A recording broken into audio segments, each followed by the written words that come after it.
Welcome to the Zaleski Sports Show NFL Ups and Downs edition. I'm your host, Jason Zaleski. Joining us tonight, back in the saddle, Jamie Zaleski is back. Jamie, how's it going? Shout out to Taylor Persons. Chirp, chirp. Chirp, chirp. And then speaking of chirp, chirp, one of the Mr. Ball States himself, Doug Zaleski. Talk about Ball State for a minute. Well, I'm glad Jamie's back from his one-game suspension. Ball State basketball, kind of the talk of the nation Tuesday night on ESPN's Top Plays.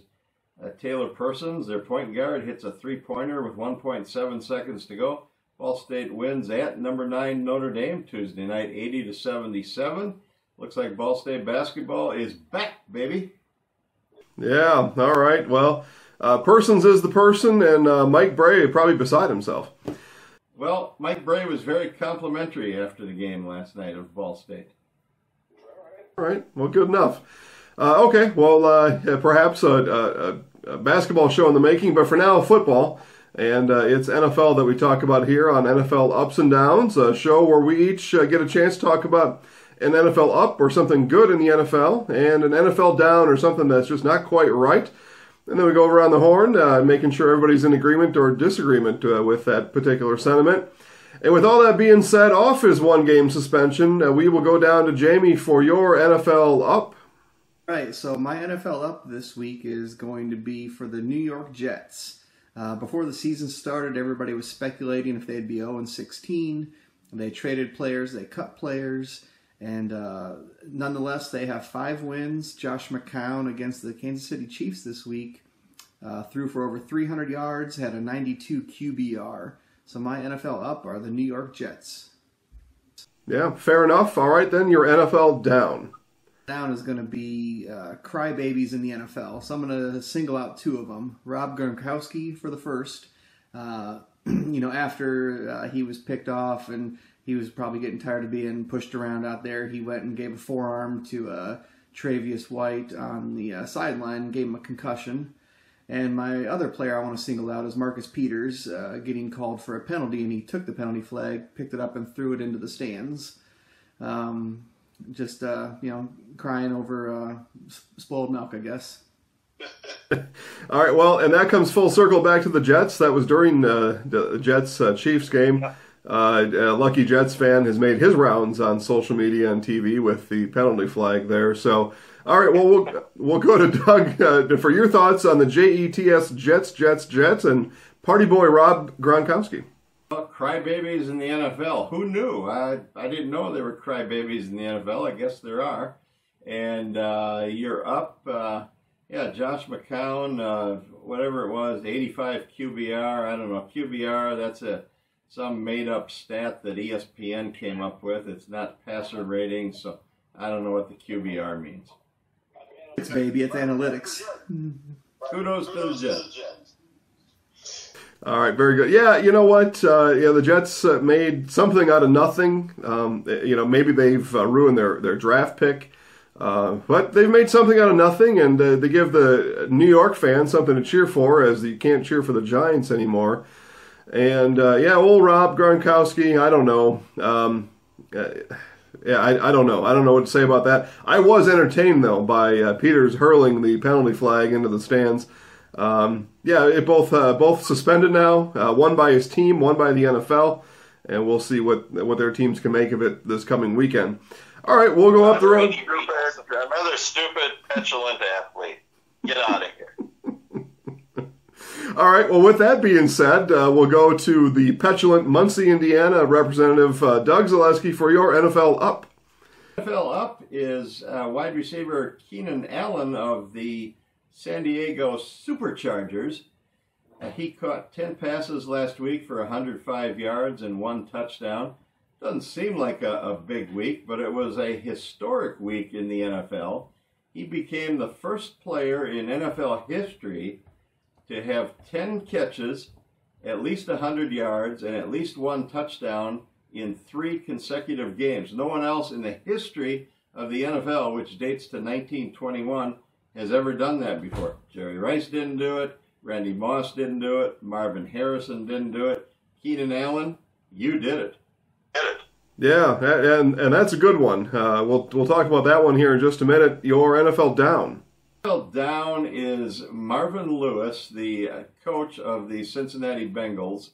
Kind of an insane asylum in the Bengals organization. He's been there for whatever it is now, 10 years, has never won a playoff game.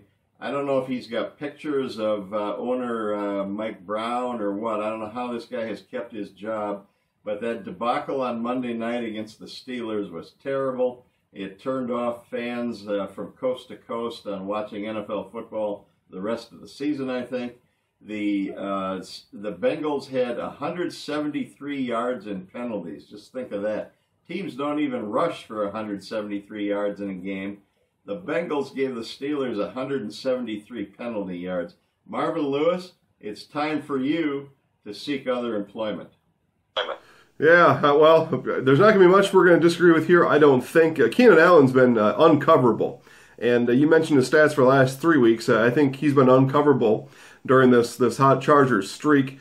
And then as far as Lewis, he's the longest tenured coach in the NFL. And I don't know why. Maybe, though... He's got pictures. Well, I was going to say, maybe he roams mustard aisles in a grocery store near you. Jamie, your thoughts? As far as Keenan Allen, yeah, I think he's having a really great year. Since he brought up the Chargers, I want to take a moment to point out a stat that I was going to talk about last week, which the 0-4 Chargers from 1992 were the last team to make the playoffs after starting 0-4. And this year the Chargers started 0-4, and they're going to make the playoffs. That's my prediction. And as far as the NFL down, yeah, the Bengals, they're just a mess.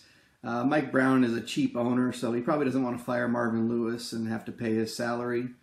I don't know what else, unless it's just a financial decision for him. If Mike Brown does not care about winning, maybe that's it too. I don't know. Well, Jamie, I'm going to commend you on getting real on the Chargers and their playoff chances. Call this the hot sports take of the show. But with the Jacksonville Jaguars winning the AFC South, that must mean the Titans are out and the Chargers are in as a wild card team. Now the Titans are 8-4 and they are a 3 seed. They hold a tiebreaker against Jacksonville, and we're all good. We're set for the playoffs, and I think I might be going down there for the first round. Wow. Yeah, I'm ready. I got plenty of good seats available. Keep sleeping on them. I can see already Walgreens paying Jamie way too much. All right, we'll go to my NFL up, and my NFL up is the NFL playoffs, and they really start right now. It's going to be an exciting sprint to the finish. The next 4 weeks of the NFL season, very little has been decided. In both conferences, the number 1 seed is still up for grabs, likely will be to the end, with the Patriots playing the Steelers coming up this week, and the Eagles and Vikings both with tough schedules to play in the NFC. A lot is unsettled there, and many teams are in the wild card hunt, almost the entire AFC West, and there are still 6 teams alive in the NFC for 2 wild card spots. So that's my NFL up, our playoffs, and the time to watch the NFL is now. My NFL down, and news that just broke earlier today, Commissioner Roger Goodell with a 5-year, $200 million extension. These owners are going to pay him $40 million, and for what? I don't know. And I guess a lot of this really is the players' union and their fault. When they bargained a few years ago, they put everything in the no practice basket. And to get leverage for that, to get the concessions that they needed for that, they gave away everything to Commissioner Goodell, and the owners now reward him with a 5-year, $200 million salary. I would do that job for $100,000 a year. Jamie, your thoughts? Well, you and Jerry can file your lawsuit together, holding hands. Yeah, I don't have an issue with it. He was making, I think, $35 million last year, so he gets a small increase of a raise, like most people do in America. And Walgreens money. For the owners, he's making them a lot of money. So, not to say that any commissioner couldn't have done it these past 8 or 10 years, but he is doing it, and so he's rewarded them with more profits. So they're going to reward him with some more money. All right, good enough. Doug, what commissioner salary do you need? Well, here's the deal on the commissioner and his new contract. You're down on it because as Jamie points out, Jerry Jones is down on it.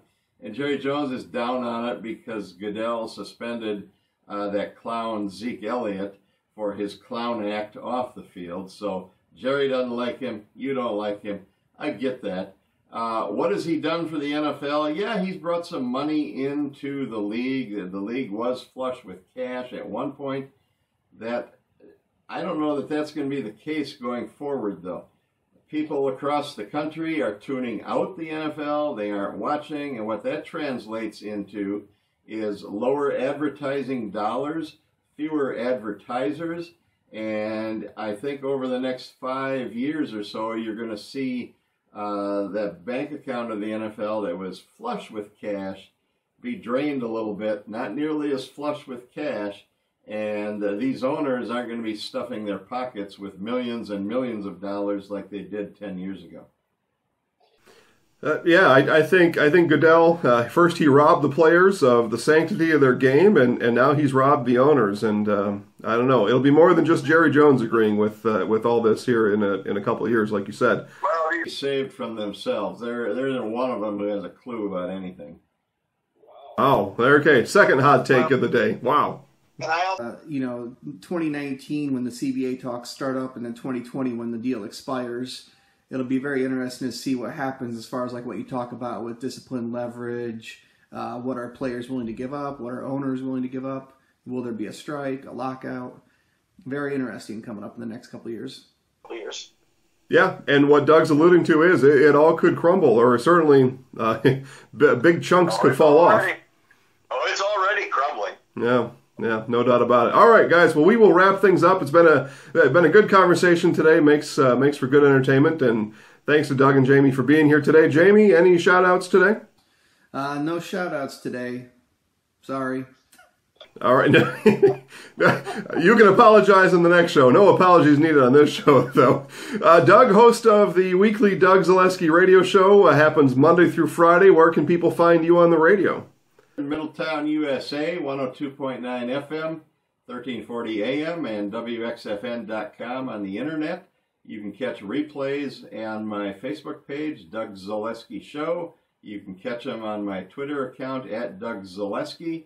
And if you are seeing this program before Thursday afternoon, Blaine Bishop, former National Football League star, a 4-time Pro Bowl selection, will be a guest on the show. We'll talk a little bit about football. We'll talk about Blaine Bishop's induction into the Tennessee Athletic Hall of Fame. I'm sure Jamie will be tuned in. Tighten up. Tighten up, baby. Well, good. Well, we will do everything we can to get that show and get you some extra listeners on Thursday. So that'll do it for today's edition of the NFL Ups and Downs. You are watching the Zaleski Sports Show. We'll see you next time.